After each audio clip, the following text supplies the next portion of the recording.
Καλησπέρα και καλώς ήρθατε σε ένα ακόμη βίντεο του καναλιού. Σήμερα θα μετακινηθούμε στη μαγευτική Ιαπωνία μέσω του επιτραπεζίου The White Castle από την DeVir. Στο επιτραπέζιο αυτό, κάθε παίχτης διαχειρίζεται μια ιαπωνική φατριά και τοποθετεί ζάρια και εργάτες ώστε να κερδίσει τους περισσότερους πόντους και να εντυπωσιάσει τον αρχηγό Daimyo της Ιαπωνίας. Πάμε λοιπόν να δούμε τα περιεχόμενα του κουτιού. Η ίδια η DeVir έχει κι άλλο ένα τραπέζιο, το The Red Cathedral, εξίσου καλό. Εδώ βλέπουμε έχει το rule book και τους κανόνες έχει σε 5 διαφορετικές γλώσσες. Έχει και αγγλικά. Βλέπουμε εδώ έχει πολλά meeples διαφορετικά. Το καθένα ίσως για κάθε διαφορετική δουλειά, γιατί υπάρχουν αγρότες στο παιχνίδι, νάτι. Έχουν αυτοί εδώ. Υπάρχουν οι αγρότες. Υπάρχουν και διάφοροι άλλοι, φαίνονται σαν πολεμιστές. Έχει πολλά tokens και meeples, τα οποία χρησιμεύουν μέσα στο παιχνίδι. Ορίστε και τα ζάρια. Είναι αρκετά.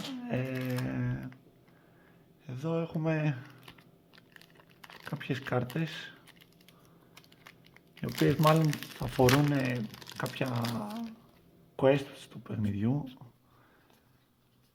Είναι μία λογικά για κάθε παίχτη.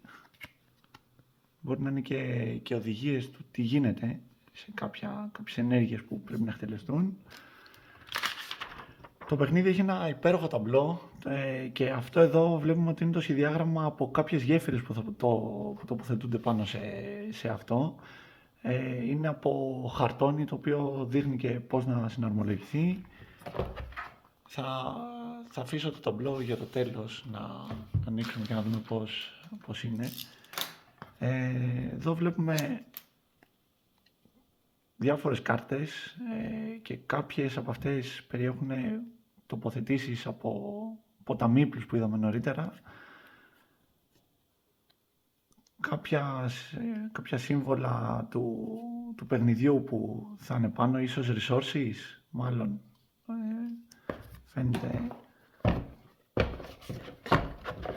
φαίνεται και από εδώ έχουν κάποια resources, λογικά.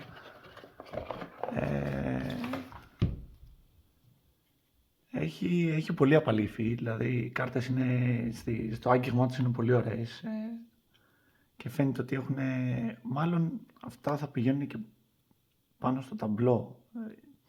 Από όσο ξέρω τουλάχιστον έχει κάποια σημεία τα οποία τοποθετούνται και κάρτες πάνω σε αυτό.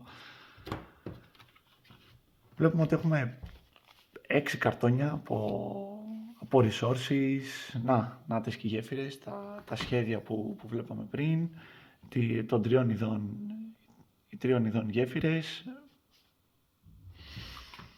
Έχουμε τα ταμπλό του παίχτη, 1, 2, 3, 4.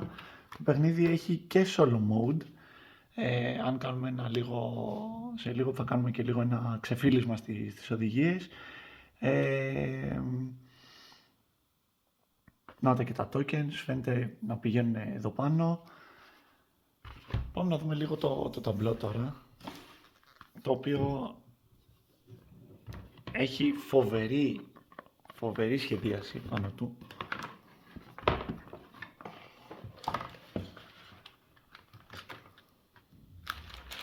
Εδώ έχουμε το ταμπλό, το οποίο το έχω βάλει και ανάποδα.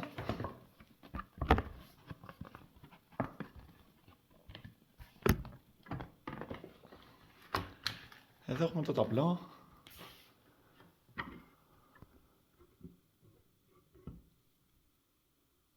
Έχει διάφορα σημεία έτσι πάνω του. Εδώ είναι οι γέφυρες που λέγαμε πριν στα σχέδια. Έχει, όπως βλέπετε, πολύ ωραία σχεδίαση. Εδώ έχουμε τις διάφορες τοποθετήσεις από τα ζάρια. Κάποια σημεία που τοποθετούνται, ίσως κάποια quest εδώ πάνω. Οι πόντοι που λογικά θα παρακολουθούνται στη διάρκεια του παιχνιδιού. Εδώ βλέπουμε και τους γύρους, για το παιχνίδι που παίζεται σε διάρκεια 3 γύρων μέσα στο κομμάτι.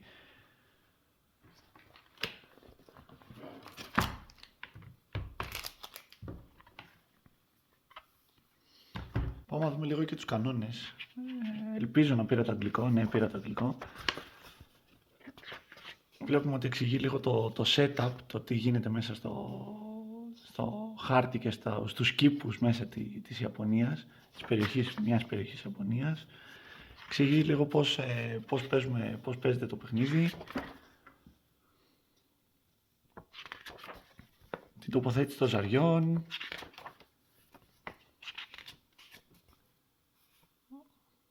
Ο κυπουρός, οι αγρότες. Το τέλος του γύρου. Το τέλος του παιχνιδιού και κάποια quest που έχουν από εκεί. Κάποιες αλλαγές που μπορούν να κάνουν λίγο πιο δύσκολο ή πιο εύκολο το παιχνίδι.